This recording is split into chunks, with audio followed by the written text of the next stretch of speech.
Today we're putting a bright twist on the traditional Dresden plate and turning it into a pillow.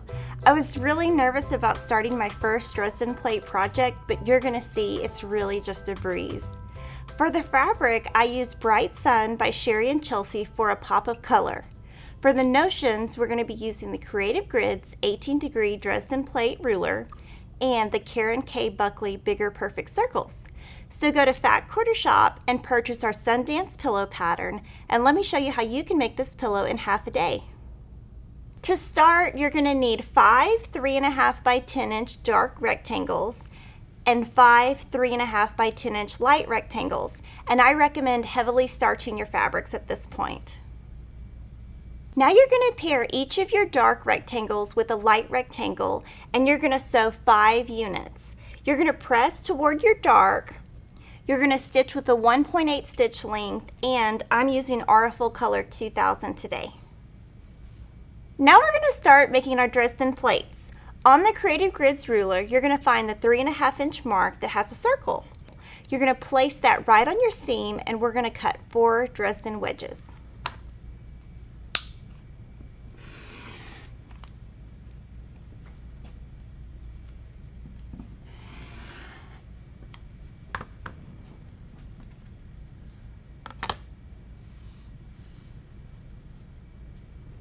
Repeat on all your rectangle units until you have 20 Dresden wedges. Now we're going to fold each Dresden wedge right sides together on your wider side.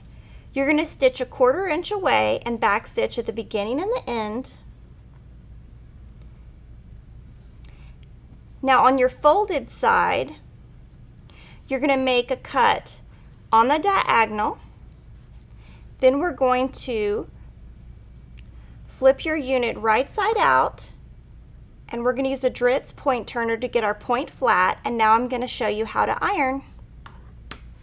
Now we're going to take each of our Dresden petals and we're going to place it flat. Now when you do that, you want to make your seams pressed open. So see how I've got my units pressed open? It'll lay flatter that way, and then I'm just going to give it a gentle press.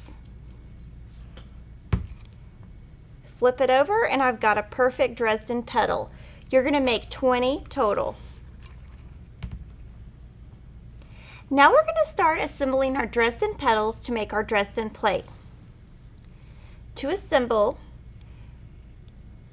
you're going to pin in the center, and you can see that your seams nest. One goes to the left, one goes to the right. You're going to pin in that intersection. You're going to pin at the bottom and pin at the top.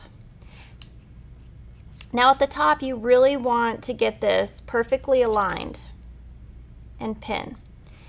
Then you're going to stitch starting at your top, back stitch, stitch all the way to the bottom, and back stitch.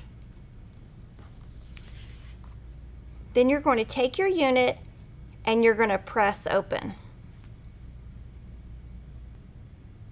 Now keep making sets of 2 and pressing open, then move to sets of 4, and then assemble your entire Dresden plate.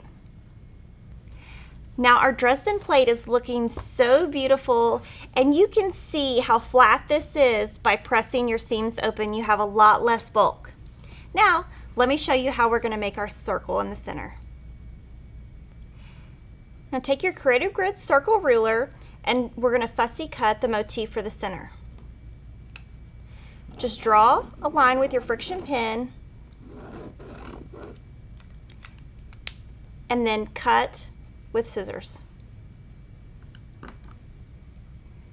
Now take your circle, and we're going to baste all the way around 1/8 of an inch from the edge with really big stitches.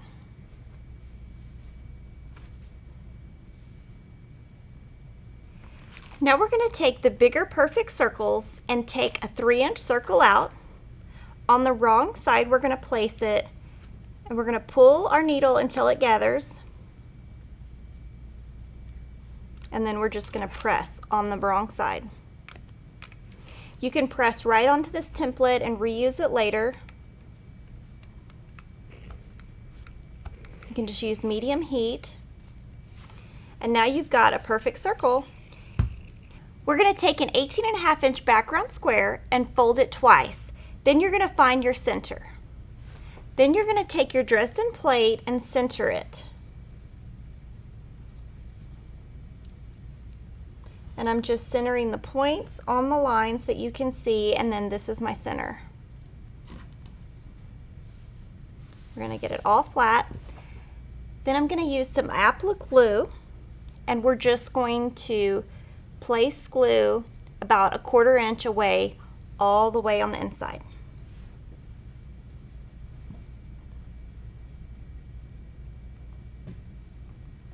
Now I have the Dresden plate glued, and I'm going to take my circle and I'm going to glue that to the center.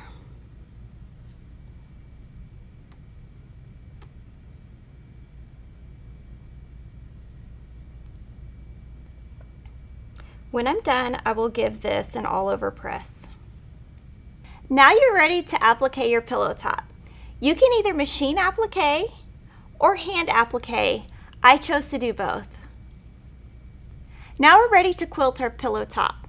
You're going to take your pillow top and an 18.5-inch square of batting and your pillow top backing. For batting choices, you can either use something like a June Taylor low loft polyester for a more puffy look, or you can use a Hobbs 80/20 for a more subdued look. For my quilting, I chose to do straight line quilting.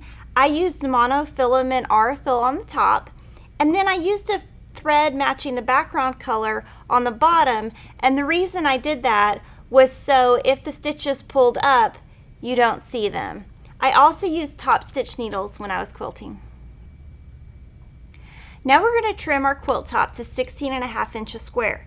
To make it easy, I have a Creative Grid 16.5-inch square ruler. I've already centered it, and we're going to cut all the way around.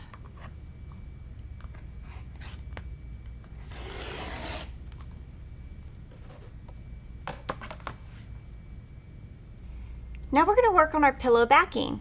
You're going to take two 16.5 by 20.5-inch rectangles and fold them wrong sides together. You're going to place the folds in the center, and we're going to overlap 4 inches. I'm just going to use my mat as a guide. And then we're going to pin at the top and the bottom. You're just going to place your pillow top right on your pillow backing. You're going to pin all the way around, and then I do a really fat basting stitch, 1/8 of an inch in, and then you're just going to bind it. We use 2-inch binding, and you'll want to watch some of our videos for tips.